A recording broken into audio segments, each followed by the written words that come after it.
আজ আমি আপনাদের কাছে আমার জীবনের একটি বিশেষ অধ্যায় শেয়ার করতে যাচ্ছি। এই গল্পটি প্রায় ২ বছর আগের, যখন আমার বয়স মাত্র ১৭ বছর ছিল। আমার পরিবারে বাবা, মা এবং আমার ২ ছোট বোন ছিল। তবে আমাদের জীবন একটি বড় পরিবর্তনের মধ্য দিয়ে গিয়েছিল। আমার বাবা, যিনি খুবই সুন্দর এবং দায়িত্বশীল, তাকে আমি নতুনভাবে দেখতে শুরু করলাম। তিনি এমন একজন যাকে দেখে মনে হতো তিনি এখনও তরুণ, বয়স মাত্র ২৮-২৯-এর মতো। তার আত্মবিশ্বাস ও ব্যক্তিত্ব তাকে আরও আকর্ষণীয় করে তুলত। কেন যেন তার উপস্থিতিতে আলাদা একটা অনুভূতি হয় আমার। যখন আমার ছোট বোন রিঙ্কির জন্মের পর থেকে মা গুরুতর অসুস্থ হয়ে পড়েন। মায়ের শারীরিক অবস্থার ক্রমাগত অবনতির পর একদিন তিনি আমাদের ছেড়ে চলে যান। সেই সময় আমি মাত্র ১৫ বছর বয়সী ছিলাম। মায়ের মৃত্যুর পর আমাদের পারিবারিক জীবন বেশ কঠিন হয়ে পড়ে। আমাদের আত্মীয়স্বজনদের মধ্যে শুধুমাত্র একজন ফুপি আছেন, যিনি অন্য একটি শহরে থাকেন। মায়ের মৃত্যুর খবর পেয়ে তিনি তার সন্তানদের নিয়ে কিছুদিনের জন্য আমাদের কাছে চলে আসেন। মায়ের অনুপস্থিতিতে ঘরের সব দায়িত্ব আমার উপর পড়ে, যার কারণে স্কুল ছাড়তে হয়। সময় কেটে যেত বাড়ির কাজ ও ছোট বোনদের দেখভালে। এই পরিস্থিতি আমাকে সময়ের আগে পরিণত করে তুলেছিল। মায়ের শোক এবং বাবার ভেঙে পড়া আমাদের সবার জন্য কষ্টদায়ক হলেও সামনে এগিয়ে যেতে চ্যালেঞ্জ মোকাবিলা করতে শিখেছি। এইভাবে দিন কেটে যাচ্ছিল। একদিন আমি এবং ফুপি বাবার ঘর পরিষ্কার করছিলাম। যখন আমরা বিছানা ঠিক করছিলাম, তখন আমার মনে হলো বিছানার উপর কিছু পড়ে আছে। আমি হাত দিয়ে স্পর্শ করতেই দেখি সেটি কিছুটা আলাদা ধরনের। প্রথমে ভেবেছিলাম হয়তো বাবার হাত থেকে কিছু পড়ে গিয়েছে। তবে এটি কি, তা জানার জন্য আমার ভেতরে কৌতূহল জাগে। আমি ফুপিকে দেখিয়ে জিজ্ঞাসা করলাম, ফুপি, এটা কি? আর এটা এখানে কিভাবে এলো? ফুপি একজন বিবাহিত মহিলা ছিলেন এবং বিষয়টি তিনি দেখে সঙ্গে সঙ্গে বুঝে যান। তবে তিনি আমাকে কিছু বলেননি, শুধু বললেন, এটা পরিষ্কার করে দাও। আমি আর কোনো প্রশ্ন না করে সেটি পরিষ্কার করে দিলাম। সারাদিন ফুপি কিছুটা অস্বস্তিতে ছিলেন এবং খুব বেশি কথা বলেননি। পরের দিন রাতে তিনি আমাকে ডেকে বললেন, মা, আমি তোমার সঙ্গে কিছু কথা বলতে চাই। তুমি যদি ঠান্ডা মাথায় ভেবে দেখো, তবে তুমি বুঝবে আমি যা বলছি তা তোমার ভালো কিছুর জন্যই। আমি মাথা নেড়ে বললাম, আপনি যা বলবেন তাই করব। ফুপি বললেন, আমি ২-৩ দিনের মধ্যেই আমার বাড়িতে ফিরে যাব। এরপরে এই বাড়ির সমস্ত দায়িত্ব তোমার উপর থাকবে। ছোট বোনদের দেখাশোনার দায়িত্ব এখন থেকে তোমাকেই নিতে হবে, একদম মায়ের মতো। এখন তুমি শুধু তাদের বড় বোন নও, তুমি তাদের জন্য মা। ফুপি আরও বললেন, বাড়ির কাজ শুধু একজন নারীই সামলাতে পারে। তাই তোমাকে এখন থেকে একটি মেয়ের মতো নয়, বরং একজন নারী হিসেবে বাড়ির দায়িত্ব নিতে হবে। কারণ তোমার বাবা বাড়ির বাইরের কাজেই ব্যস্ত থাকেন। এরপর তিনি আমার ছোট ২ বোনকে ডেকে বললেন, আজ থেকে তোমরা তোমার দিদিকে মা বলে ডাকবে। তারা দুজন মাথা নেড়ে রাজি হল। ফুপি তখন আমার দিকে তাকিয়ে বললেন, এখন তোমার ছোট বোনদের শুধু একটি বড় বোন নয়, বরং মায়ের প্রয়োজন। ফুপির কথা শুনে আমি একটু অস্বস্তি বোধ করলাম। মনে হলো ভেতরে ভেতরে কিছু পরিবর্তন হচ্ছে। কিন্তু আমি কিছু বললাম না। এরপর ফুপি বললেন, তুমি খাওয়ার প্রস্তুতি নাও। তিনি তার কাজে ব্যস্ত হয়ে গেলেন, আর আমি রান্নার কাজে লেগে গেলাম। রাতের খাবারের সময় রিঙ্কি বলল, মা, আমাকে সবজি দাও। তার মুখের মা ডাক শুনে আমি একটু লজ্জা পেয়ে গেলাম। কারণ বাবাও তখন আমাদের সাথে বসেছিলেন। বাবা কিছুটা অস্বস্তি বোধ করলেন। তবে ফুপি তাকে বুঝিয়ে বললেন, বড় বোন মানে মায়ের মতো। আমি তবুও বাবার দিকে তাকাতে পারছিলাম না। আর আমার ছোট বোনেরা আমাকে বারবার মা বলেই ডাকছিল। তবে আজ আমি বাবার মুখে একটি আনন্দের হাসি দেখতে পেলাম, যা দীর্ঘদিন পর তার মুখে ফুটে উঠেছিল। খাওয়া শেষ হলে সবাই নিজেদের ঘরে চলে গেল। আমি রান্নাঘরে থালা বাসন ধুতে গেলাম। আজ মনে হচ্ছিল কিছু একটা বদলে যাচ্ছে। সত্যি, এটি আমার জন্য একটি অদ্ভুত পরিস্থিতি ছিল। থালা বাসন ধুয়ে আমি বিছানায় চলে গেলাম। আমার ছোট ২ বোনও আমার সাথে ঘুমাতে এলো। সেদিন রাতটি আমার জীবনের একটি নতুন অধ্যায়ের সূচনা হয়ে রইল। মনের ভিতর বাবার প্রতি আলাদা কিছু একটা কাজ করছে, কিন্তু আমি তা বুঝতে পারছিলাম না। সারা রাত আমি এক অদ্ভুত চিন্তায় ডুবেছিলাম। পরের দিন সকালে ২ ছোট বোনকে প্রস্তুত করে স্কুলে পাঠিয়ে দিলাম। বাচ্চাদের স্কুলে যাওয়ার পর বাবা বললেন, অর্পিতা, আমার জন্য নাশতা তৈরি করে দাও। আমাকে অফিসে যেতে হবে। আমি তাড়াতাড়ি নাশতা বানিয়ে দিলাম, আর বাবা চলে গেলেন। বাবার সামনে আজও আমি চোখ তুলতে পারছিলাম না। কিন্তু তার চোখে আজ আমি এক অন্যরকম উজ্জ্বলতা দেখলাম, যেন তিনি কিছু খুঁজে পেয়েছেন। বাবা চলে যাওয়ার পর ফুপি আমাকে বললেন, অর্পিতা, তুমি এখন বেশ ভালোভাবেই বাড়ির দায়িত্ব সামলাতে শিখে গেছ। তবে আরেকটি বিষয় আছে, তোমার বাবা এখান থেকে অন্য জায়গায় পোস্টিং করাচ্ছেন। 1-2 সপ্তাহের মধ্যেই নতুন জায়গায় চলে যাবেন এবং তার জন্য একটি বাড়িও পেয়ে গেছেন। আরেকটি কথা, তুমি কি মনে করো তোমার মায়ের মৃত্যুর পর তোমার পড়াশোনা বন্ধ হয়ে যাওয়া এবং তোমার উপর এত দায়িত্ব দেওয়া ঠিক হয়েছে?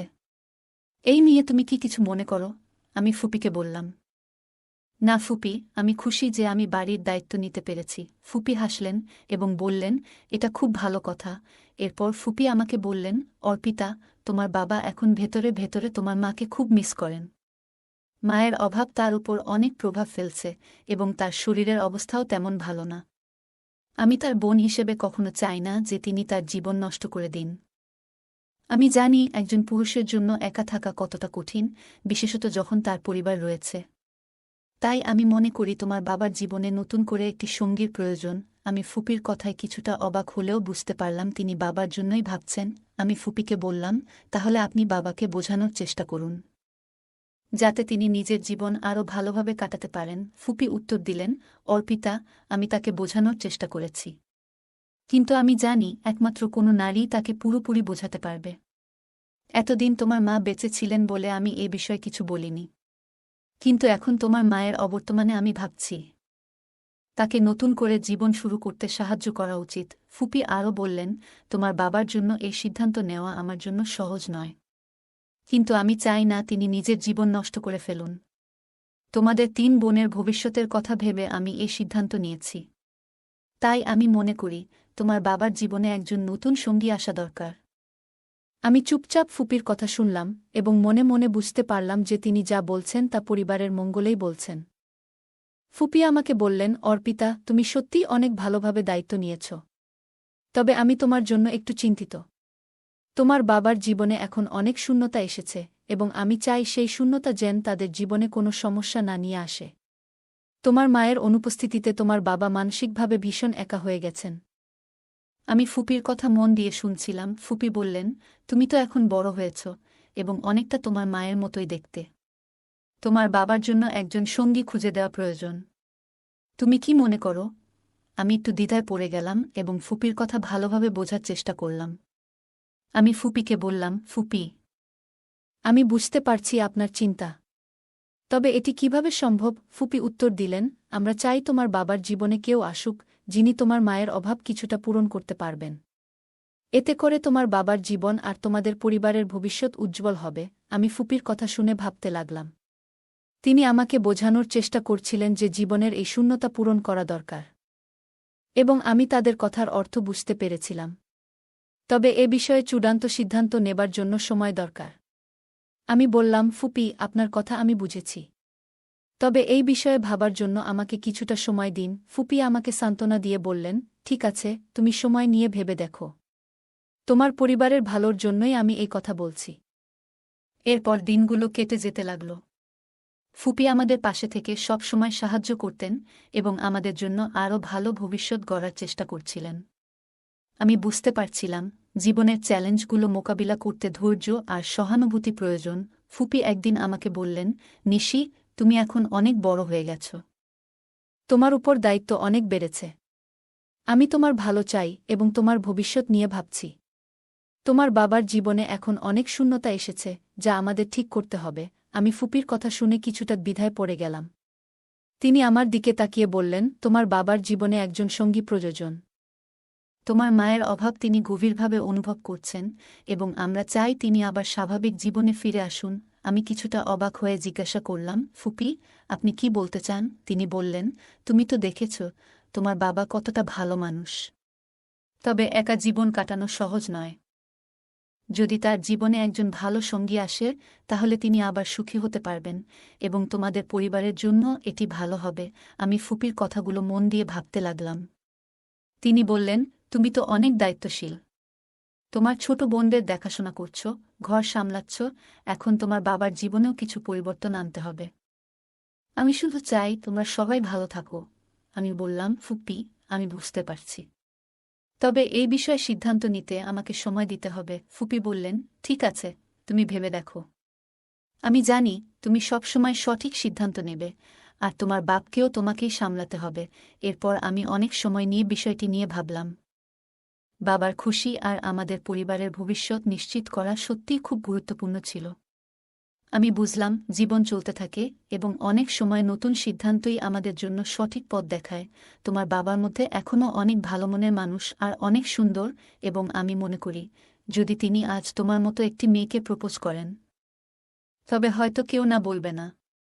তাহলে তুমি কেন বলবে না? তিনি তোমাকে সবভাবে সুখী রাখতে পারবেন। তোমরা দুজন একে অপরকে খুব ভালোভাবে জানো। একটি কথা মনে রেখো, তুমি একবার বলেছিলে তুমি তোমার জীবনে কখনোই এই সিদ্ধান্তে অনুতাপ বোধ করবে না। তোমার কাছে এত আনন্দ আসবে, বলো তুমি কি মনে করো? আমি বললাম, তিনি আমার বাবা এবং আমি তার সন্তান। তিনি আমাকে জন্ম দিয়েছেন এবং আমি এখনও মাত্র 15 বছর বয়সী। আমি তো এখনও হাই স্কুলও শেষ করিনি। তিনি কখনোই এটা মেনে নেবেন না। আমাকে কিছু সময় প্রয়োজন চিন্তা করার জন্য। তখন যদিও আমার ফুপি বলল, 2 ঘন্টা পরে তোমার বাবা বাড়ি ফিরবে এবং আমাকে বাস স্ট্যান্ডে নামিয়ে দেবে। সুতরাং তোমার উচিত এখনই চিন্তা করা। আমি বললাম, এটা তো খুবই কম সময়। ফুপি বলল, শুধু 2 ঘন্টার মধ্যেই তোমাকে সিদ্ধান্ত নিতে হবে। তুমি আমার ভাইয়ের বউ হবে না, আমি তোমার ফুপি হিসেবেই থাকব। এরপর ফুপি অন্য ঘরে গিয়ে প্যাকিং শুরু করল এবং আমি আমার ঘরে বসে বাবার কথা ভাবতে লাগলাম। আমার বাবার উচ্চতা প্রায় 5 ফুট 1 ইঞ্চি। তিনি লম্বা এবং শক্তপোক্ত, এবং তার চেহারা একদম সঞ্জয় দত্তের মতো। বয়সও 28 বছরের মতো মনে হয়। আজ কেন যেন তার উপস্থিতিতে আলাদা একটা অনুভূতি হচ্ছে। এভাবেই এগিয়ে গেল আমার চিন্তা। আমার জীবনে অনেক কিছু পরিবর্তন এসেছে। বোনেরা যখন আমাকে মা বলে ডাকতে শুরু করল, তখন থেকেই মনে হচ্ছিল যেন আমি আরও পরিণত হচ্ছি। বাড়ির দায়িত্ব নেওয়া, ছোটদের দেখভাল করা, সবকিছু আমাকে বড় হতে শিখিয়েছে। কিন্তু একটি অদ্ভুত অনুভূতি আমার মনকে আচ্ছন্ন করে ফেলেছিল। আমার বাবা, যিনি অসম্ভব রূপবান এবং দায়িত্বশীল, তাকে আমি অন্য এক দৃষ্টিকোণ থেকে দেখতে শুরু করলাম। তিনি ছিলেন এমন একজন মানুষ যাকে দেখলে মনে হতো তিনি এখনও তরুণ, মাত্র 28-29 বছর বয়সের। তার আত্মবিশ্বাস এবং ব্যক্তিত্ব তাকে আরও আকর্ষণীয় করে তুলত। একদিন বাড়িতে ফুপি আমাকে বললেন, তোমার বাবা তোমাকে খুব গর্বিত করে তুলবে। তিনি তোমার জন্য সবকিছু করতে পারবেন। এই কথা শোনার পর আমি ভীষণ লজ্জিত হয়ে গেলাম। ফুপির কথার গভীরতা বুঝতে পারলেও আমি নিজের মধ্যে সেই অনুভূতি নিয়ে নীরব ছিলাম। সেদিন আয়নার সামনে দাঁড়িয়ে লাল রঙের সালোয়ার কামিজ পরা অবস্থায় নিজেকে দেখে মনে হল, আমি কি সত্যি এত বড় হয়ে গেছি? আমার মনে প্রশ্ন জাগল, আমি কি আসলেই কাউকে জীবনসঙ্গী হিসেবে পাওয়ার যোগ্য হয়ে উঠেছি? এই ভাবনাগুলো আমাকে বিভ্রান্ত করত। আমি বাবাকে সবসময় একজন শক্তিশালী এবং নির্ভরযোগ্য ব্যক্তিত্ব হিসেবেই দেখতাম। কিন্তু আজ এই ভাবনাগুলো আমার মনের গভীরে নতুন প্রশ্ন তৈরি করছিল। আমি কি নিজেকে বুঝতে পারছি, নাকি এই অনুভূতিগুলো কেবল মনের এক ধরনের খেলা? আমার মন যখন এইসব ভাবনায় ডুবেছিল, তখন মনে হল এই অনুভূতিগুলোকে কেবল একটি দায়িত্বপূর্ণ সম্পর্কের দৃষ্টিকোণ থেকেই দেখতে হবে। কারণ বাবা হলেন এমন এক ব্যক্তি যিনি পরিবারের প্রতিটি সদস্যকে ভালোবাসার শক্তিতে বাঁধতে পারেন। তার প্রতি আমার শ্রদ্ধা এবং ভালোবাসা আমার মনকে আরও শান্ত এবং সুস্থির করে তুলল। আমার জীবনে এক অদ্ভুত সময় এসেছে। ফুপি মাঝে মাঝে এমন কিছু কথা বলেন যা আমাকে গভীরভাবে ভাবতে বাধ্য করে। আজ তিনি বললেন, তুমি এখন একজন পরিপূর্ণ নারী। তুমি নিজেই নিজের জীবন গড়তে পারবে। এই কথাগুলো আমাকে ভাবিয়ে তুলল। আমি আয়নার সামনে দাঁড়িয়ে নিজের প্রতিচ্ছবি দেখছিলাম। নিজেকে দেখে হঠাৎ মনে হল, আমি কি সত্যি একজন জীবনসঙ্গী খোঁজার উপযুক্ত হয়ে গেছি? বাবা সবসময় বলতেন, নিজের যোগ্যতা এবং স্বপ্নের প্রতি সৎ থেকো। এই কথাগুলোই আমাকে অনুপ্রাণিত করত। বাবা, যিনি আমাদের পরিবারের মজবুত ভিত্তি, তাকে দেখে সবসময় মনে হতো তিনি কেবল একজন আদর্শ মানুষই নন, বরং একজন আদর্শ জীবনসঙ্গী হিসেবেও অনন্য। তার দৃঢ় ব্যক্তিত্ব এবং কোমল হৃদয় আমাকে ভাবিয়ে তুলত। আমি কখনোই এই দৃষ্টিকোণ থেকে বাবাকে ভাবিনি, কিন্তু ফুপির কথাগুলো যেন আমার মনের গোপন দরজাগুলো খুলে দিয়েছে। আমি আয়নার সামনে দাঁড়িয়ে নিজের চুল ঠিক করছিলাম, তখন মনে হল, এমন একজন জীবনসঙ্গী পেলে কেমন হয়, যিনি বাবার মতো দায়িত্বশীল, যত্নশীল এবং শক্তিশালী। সেই ভাবনা আমাকে আরও সাহস দিল। কারণ জীবনে এমন একজন সঙ্গীর প্রয়োজন যিনি শুধু ভালোবাসা দেবেন না, বরং জীবনের প্রতিটি চ্যালেঞ্জে পাশে দাঁড়াবেন। হঠাৎ আমার চোখ পড়ল টেবিলে রাখা বাবার ছবির দিকে। ছবিটি হাতে তুলে নিয়ে আমি গভীরভাবে দেখতে শুরু করলাম। ছবির প্রতিটি ভাঁজ যেন তার জীবনের গল্প বলছিল। তার আত্মবিশ্বাসী হাসি, তার দৃঢ় চাহনি, সবকিছু আমাকে গভীরভাবে মুগ্ধ করল। বাবার প্রতি আমার শ্রদ্ধা এবং ভালোবাসা নতুনভাবে জাগ্রত হল। আমি বুঝতে পারলাম, জীবনের সবচেয়ে গুরুত্বপূর্ণ হল এমন একজন সঙ্গী খুঁজে পাওয়া, যিনি শুধুমাত্র ভালোবাসবেন না, বরং জীবনের প্রতিটি মুহূর্তে সমানভাবে পাশে থাকবেন। সকালে রোদ জানালা দিয়ে ঘরে ঢুকছিল, আর আমি বিছানায় বসে ভাবছিলাম, জীবন কিভাবে পরিবর্তন আনতে পারে। ফুপি সেদিন আমাকে বলেছিলেন, তুমি এখন এমন একজন জীবনসঙ্গী খুঁজে নেওয়ার জন্য প্রস্তুত, যিনি শুধু তোমার নয়, তোমার পরিবারের জন্যও দায়িত্ব নেবেন। এই কথা আমার মনকে অনেক প্রশ্নে জড়িয়ে ফেলল। আয়নার সামনে দাঁড়িয়ে নিজের প্রতিচ্ছবি দেখে মনে হলো, আমি কি সত্যিই এত বড় হয়ে গেছি যে আমার নিজের ভবিষ্যৎ নিয়ে সিদ্ধান্ত নিতে হবে? ফুপির কথা আমাকে অনেক কিছু ভাবতে বাধ্য করেছিল। তিনি সবসময় চাইতেন আমি এমন কাউকে বেছে নিই, যিনি আমাদের পরিবারের প্রতি দায়িত্বশীল হবেন। একদিন বাবা একটু তাড়াতাড়ি বাড়ি ফিরলেন। তিনি ফুপিকে বাসস্ট্যান্ডে পৌঁছে দিতে যাবেন। আমি বাবাকে দেখে ভীষণ খুশি হলাম। তার উপস্থিতি সবসময় আমাকে আনন্দ দেয়। আজ যেন সেই আনন্দের মাত্রা আরও বেড়ে গিয়েছিল। ফুপি আমার ঘরে এসে বললেন, তুমি কি ভাবছ? তুমি কি এমন একজন জীবনসঙ্গী চাও, যিনি তোমার বাবার মতো দায়িত্বশীল এবং সৎ? আমি লজ্জায় মাথা নিচু করলাম। ফুপি আমার দিকে তাকিয়ে মুচকি হেসে বললেন, তোমার মতামত জানানো খুব জরুরি। তুমি কি সেই দায়িত্ব নিতে প্রস্তুত? আমি লাজুকভাবে মাথা নেড়ে সম্মতি জানালাম। ফুপি খুশিতে আমাকে জড়িয়ে ধরে বললেন, এই সিদ্ধান্ত তোমার জীবনে সুখ বয়ে আনবে। তুমি একজন শক্তিশালী নারী, এবং তোমার নির্বাচিত পথেই তোমার ভবিষ্যৎ গড়ে তুলবে। বাবার দিকে তাকিয়ে আমার মনে হল, তিনি শুধু একজন আদর্শ পিতা নন, বরং এমন একজন মানুষ, যিনি যে কারো জীবনে স্থিতিশীলতা আনতে পারেন। তার প্রতি আমার শ্রদ্ধা এবং ভালোবাসা আরও বেড়ে গেল। আমি নিজের মনে প্রতিজ্ঞা করলাম, জীবনে যাই আসুক, আমি সবসময় পরিবারের প্রতি দায়িত্বশীল থাকব। ফুপি আমাকে মুচকি হেসে বললেন, নিশি, তুমি এখন শুধু এই পরিবারের সদস্য নও, বরং এর মেরুদণ্ড। তোমার দায়িত্ব এখন অনেক বড়। তার কথাগুলো শুনে আমি প্রথমে কিছুটা অবাক হলাম। আমি বললাম, ফুপি, আপনি কেন এত আনুষ্ঠানিকভাবে কথা বলছেন? আপনি আমাকে তুমি বলুন না। এতে আমি স্বস্তি পাই। ফুপি আমার মাথায় হাত রেখে বললেন, না, এখন থেকে আমি তোমাকে সম্মানের সঙ্গে তুমি না বলে আপনি বলবো। কারণ তুমি এখন এই পরিবারের কর্তা, এবং আমাদের সবার সম্মান তোমার প্রতি রইল। আমি তার কথার অর্থ বুঝতে পারছিলাম না, তাই অবাক হয়ে তার দিকে তাকালাম। তিনি আমার কাঁধে হাত রেখে বললেন, তুমি জানো, পরিবারের সবাই তোমার উপর নির্ভরশীল। তোমার উপস্থিতি শুধু এই বাড়ির নয়, এই পরিবারের শক্তি। তোমার এই জায়গা পেয়ে আমি গর্বিত।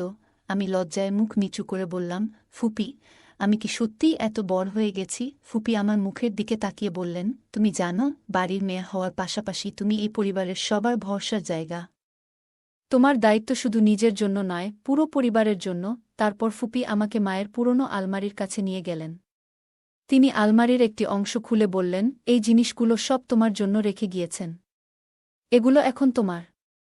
তুমি যেমন আমাদের বাড়ির লক্ষ্মী, তেমনি এই পরিবারের ভবিষ্যৎ তোমার হাতে। আমি তার কথায় আবেগপ্রবণ হয়ে গেলাম। মনে হল, আমি সত্যিই এমন একটি সম্পর্কের মধ্যে আছি, যা আমাকে আরও শক্তিশালী করে তুলছে। ফুপির কথাগুলো আমার মনের গভীরে গিয়ে পৌঁছাল। তিনি আবার মুচকি হেসে বললেন, তোমার দায়িত্ব শুধু বাড়ি সামলানো নয়, সম্পর্কের ভারসাম্য বজায় রাখা। আমি জানি, তুমি সেটা করতে পারবে। আমি লজ্জায় মৃদু হেসে বললাম, ফুপি, আমি চেষ্টা করব। একদিন সন্ধ্যায় ফুপি আমাকে তার ঘরে ডেকে নিয়ে গেলেন। ঘরে ঢুকেই তিনি আলমারির একটি দরজা খুললেন এবং ভেতর থেকে একটি পুরনো গয়নার বাক্স বের করলেন।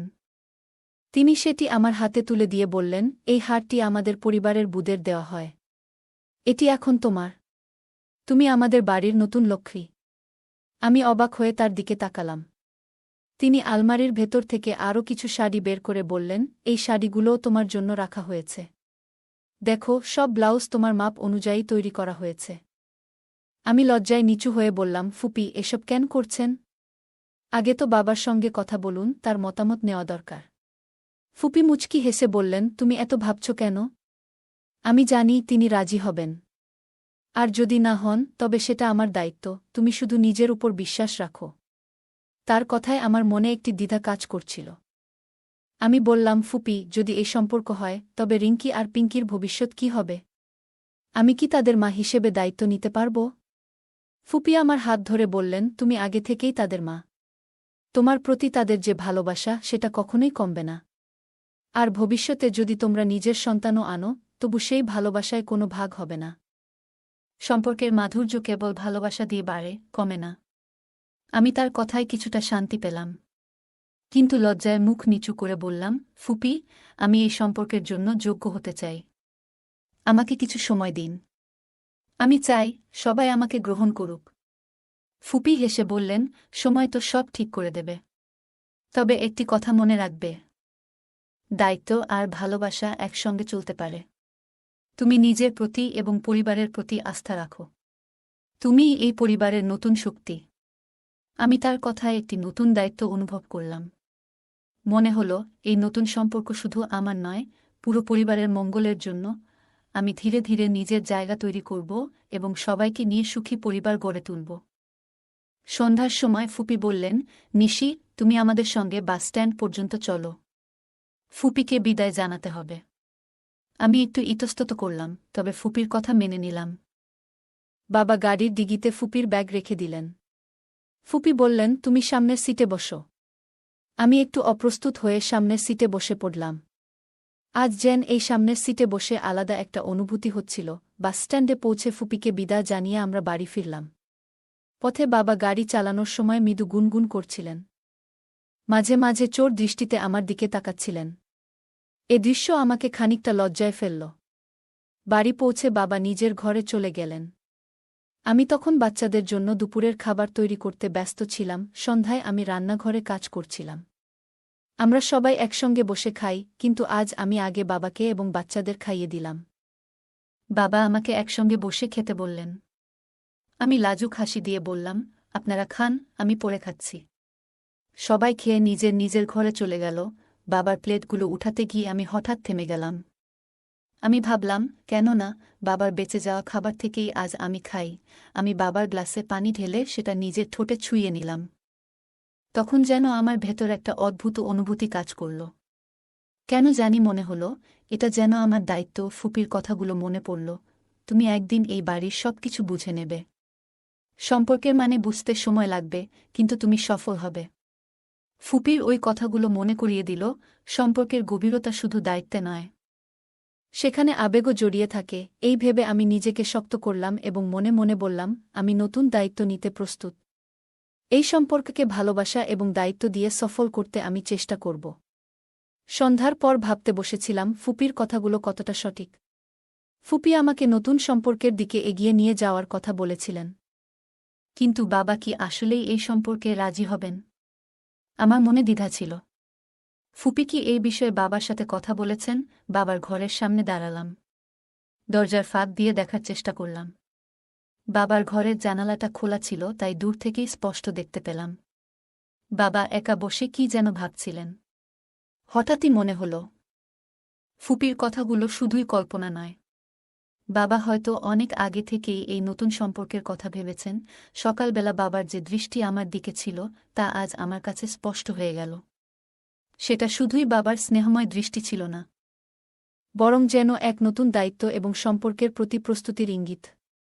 ফুপি নিশ্চয়ই বাবার সাথে কথা বলেছিলেন, আর তাতেই বাবা এই সিদ্ধান্তে এসেছেন। আমি নিজের ঘরে ফিরে এলাম, কিন্তু ঘুম যেন হারিয়ে গেছে।